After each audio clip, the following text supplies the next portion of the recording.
Hello friends, मैं हूं सन्मय प्रकाश और आप देख रहे हैं यूट्यूब चैनल सरकारी जॉब न्यूज़। कई इंपॉर्टेंट टॉपिक है इस पूरी वीडियो में। शुरू करते हैं बिना देर के हुए। और पहला क्वेश्चन सबसे महत्वपूर्ण, द्रौपदी मुर्मू भारत की कौन सी भी राष्ट्रपति बनी है? मुझे लगता है सबको इन्फॉर्मेशन तो हुई गई होगी। आंसर होगा 15वीं। ठीक है, ये देखिए, चीफ जस्टिस NV रमन्ना उन्होंने शपथ दिलाई है 25 जुलाई को। कहाँ पर? तो संसद भवन के सेंट्रल हॉल में। ठीक है, और शपथ लेने के दौरान मुर्मू को 21 तोपों की सलामी दी गई। वो देश की पहली आदिवासी और दूसरी महिला राष्ट्रपति हैं। ओके, ये देखिए, इस तरह से सेंट्रल हॉल में यहाँ सामने में शपथ दिलाई गई उनको। कई इतिहास भी रचा है द्रौपदी मुर्मू ने, जैसे देश की वो दूसरी महिला राष्ट्रपति बनी है, पहली आदिवासी राष्ट्रपति है, पहली महिला आदिवासी या फिर कह दीजिए पहली आदिवासी राष्ट्रपति, सबसे कम उम्र की राष्ट्रपति। अब तक के जितने भी राष्ट्रपति बने हैं उनमें सबसे कम उम्र है, और स्वतंत्र भारत में, इंडिपेंडेंट इंडिया में पैदा होने वाली पहली राष्ट्रपति हैं। ओके, ऐसी महिला जिन्होंने स्वतंत्र भारत में जन्म लिया और फिर राष्ट्रपति बनी, ऐसी पहली महिला हो गई। तो ये सब जो है ना, इससे रिलेटेड भी क्वेश्चन पूछा जा सकता है आपसे रूप बदलकर। ठीक है, आपसे पूछा जा सकता है कि देश की दूसरी महिला राष्ट्रपति का नाम बताएं, तो द्रौपदी मुर्मू। पूछा जा सकता है कि पहली आदिवासी राष्ट्रपति का नाम बताएं, तो द्रौपदी मुर्मू। सबसे कम उम्र में राष्ट्रपति बनने वाली महिला, तो द्रौपदी मुर्मू। और स्वतंत्र भारत में पैदा होने के बाद राष्ट्रपति बनने वाली महिला कौन है, या पहली राष्ट्रपति कौन है ऐसी, तो वो होगी द्रौपदी मुर्मू। तो ये कुछ इंपॉर्टेंट बात है जो कि ध्यान रखनी चाहिए। ठीक है, तो राष्ट्रपति बनने के बाद जो पूर्व राष्ट्रपति हो गए अब तो रामनाथ कोविंद, तो उन्होंने पहले एक भ्रमण करवाया राष्ट्रपति को, नई राष्ट्रपति को। उसके बाद फिर राष्ट्रपति जो हैं उनको छोड़ने गए। ओके, तो अब द्रौपदी मुर्मू के बारे में भी कुछ बातें। 64 ईयर की हैं, जन्म हुआ था उड़ीसा में मयूरभंज में। ओके, आदिवासी समुदाय से संबंधित हैं और भुवनेश्वर के रामा देवी वुमेंस कॉलेज से उन्होंने ग्रेजुएशन किया हुआ है।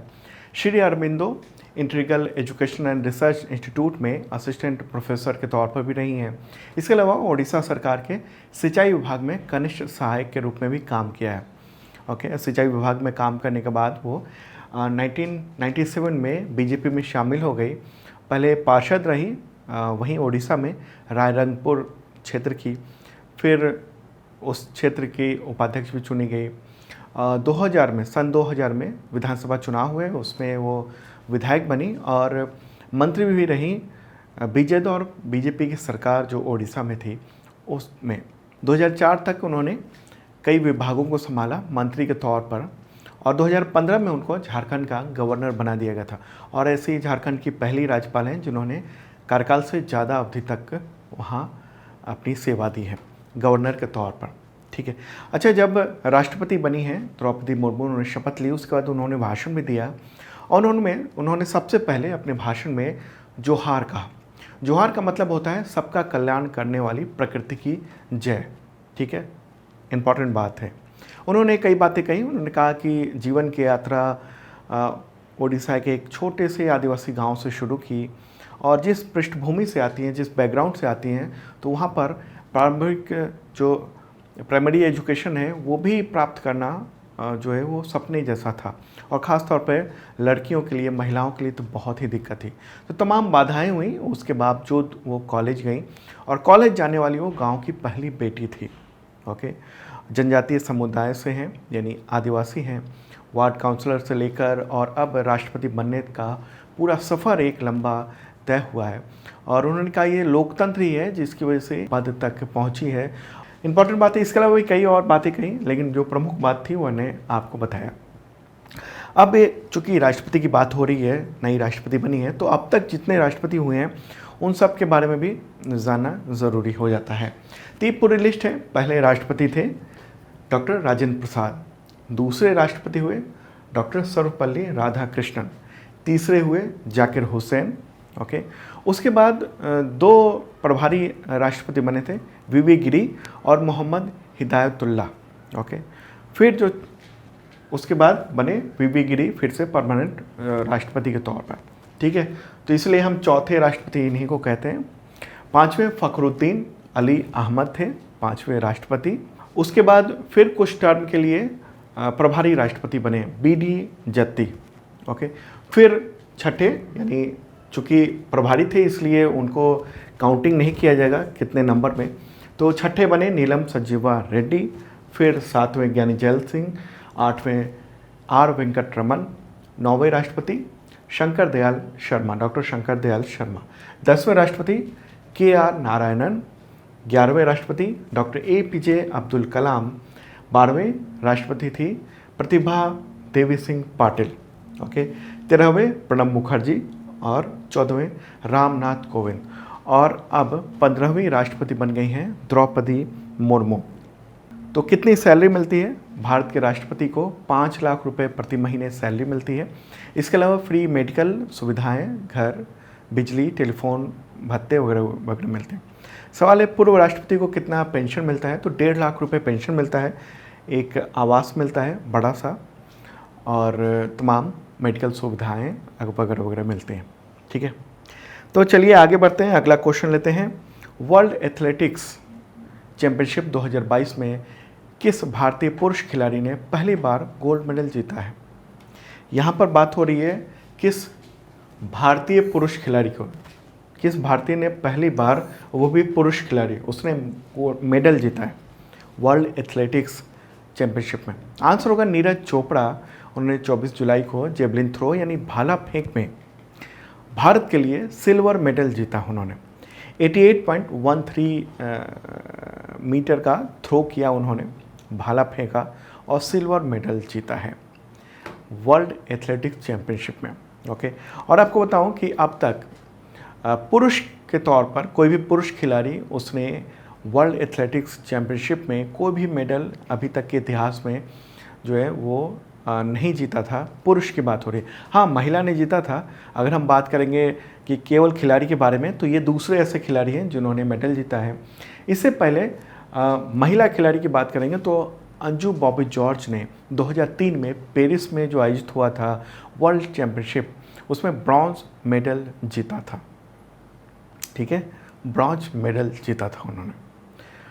वर्ल्ड एथलेटिक्स चैंपियनशिप 2022 कहाँ पर हो रहा है? अमेरिका के ओरेगन एक जगह है, वहाँ पर हो रहा है। ठीक है, इम्पॉर्टेंट बात। और एक और बात बताऊं कि कॉमनवेल्थ गेम्स जो इस बार का है उसमें पार्टिसिपेट नहीं कर पाएंगे क्योंकि इनको इंजरी हो गई है, चोटिल हो गए हैं ये।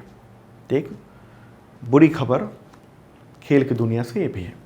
तो एक जो पक्का मेडल था वो कॉमनवेल्थ गेम्स से इनका तो नहीं आ पाएगा क्योंकि ये पार्टिसिपेट नहीं कर पाएंगे। अगला क्वेश्चन लेते हैं। केंद्र सरकार ने जुलाई 2022 में फ्लैग कोड ऑफ इंडिया 2002 में संशोधन किया है।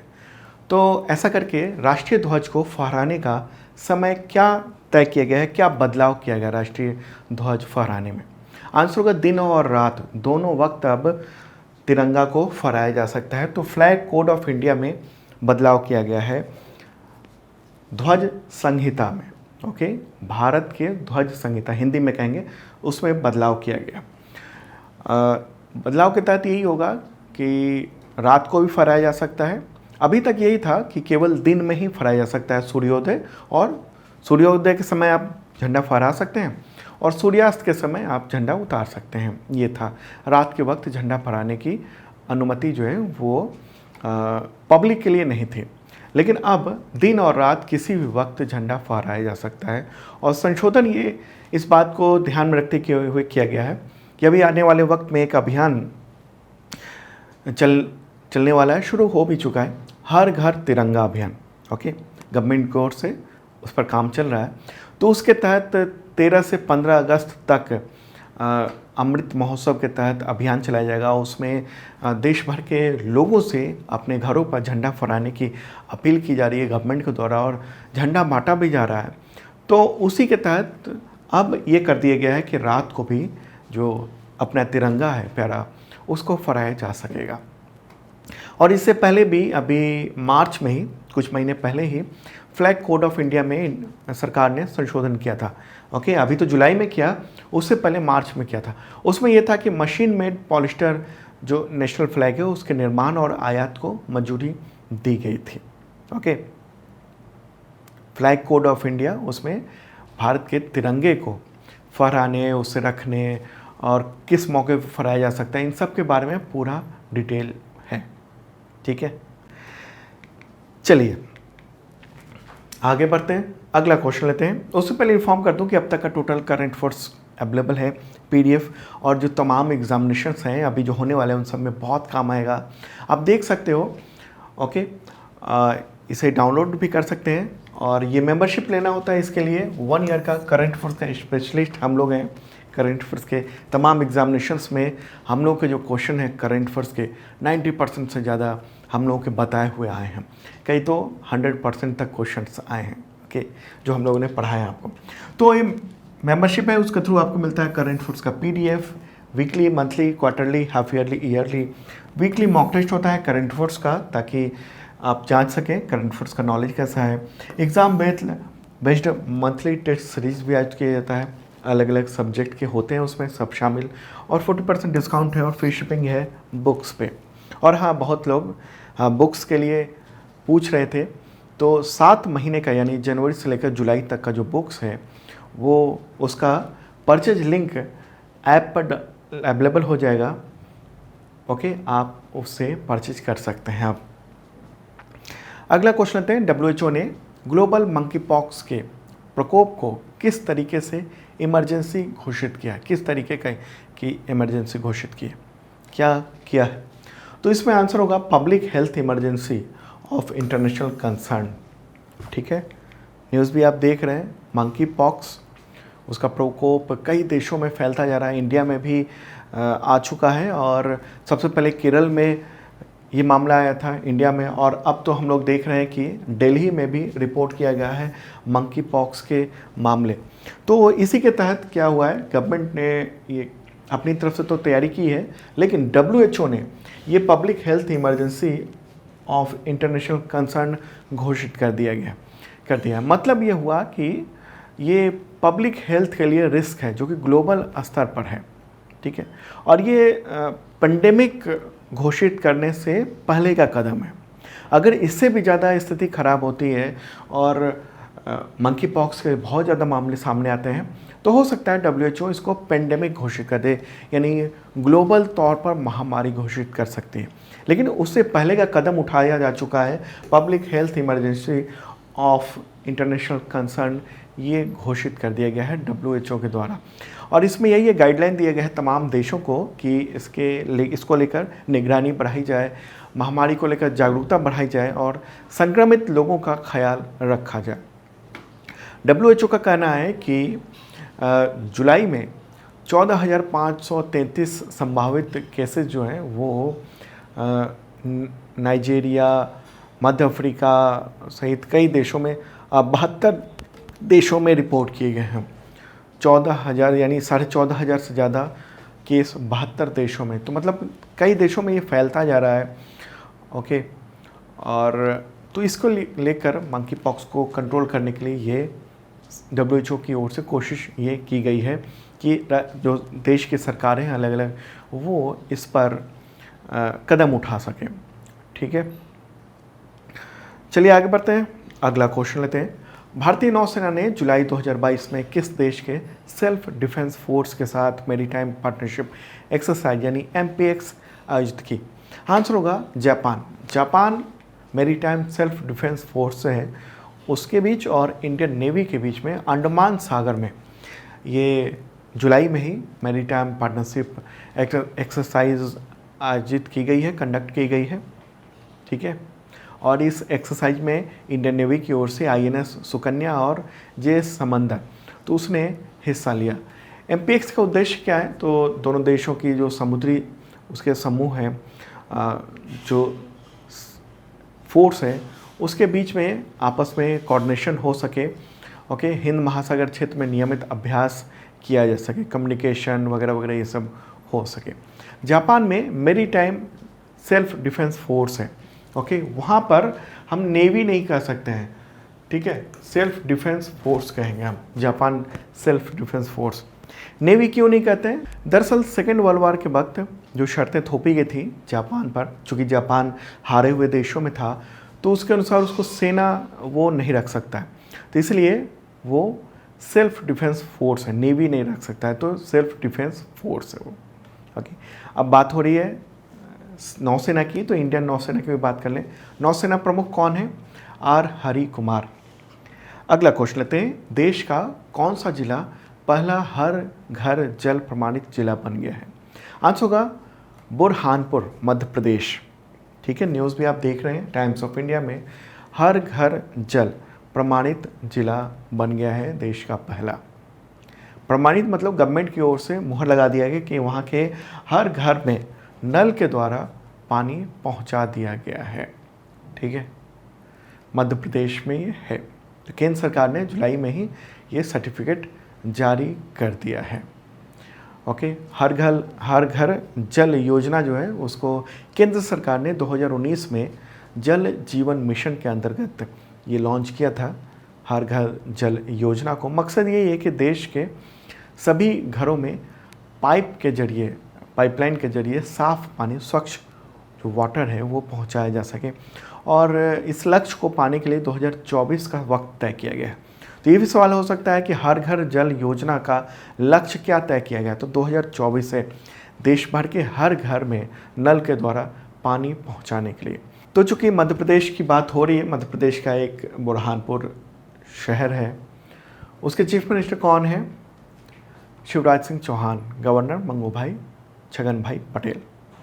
अगला क्वेश्चन लेते हैं, करगिल विजय दिवस कब मनाया जाता है? आंसर होगा 26 जुलाई को।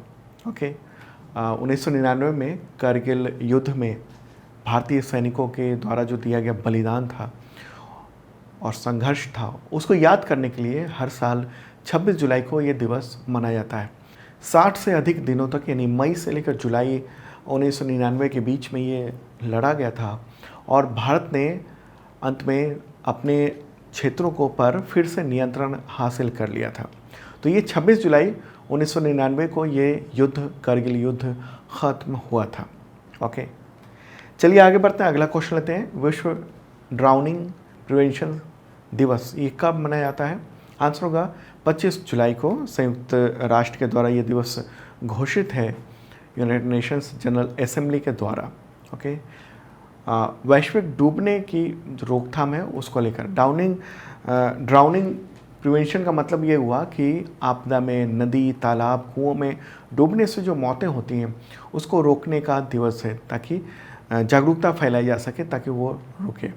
ठीक है, संयुक्त राष्ट्र का डेटा है, उसके अनुसार 2,36,000 के आसपास लोग जो हैं हर साल दुनिया भर में डूब जाते हैं।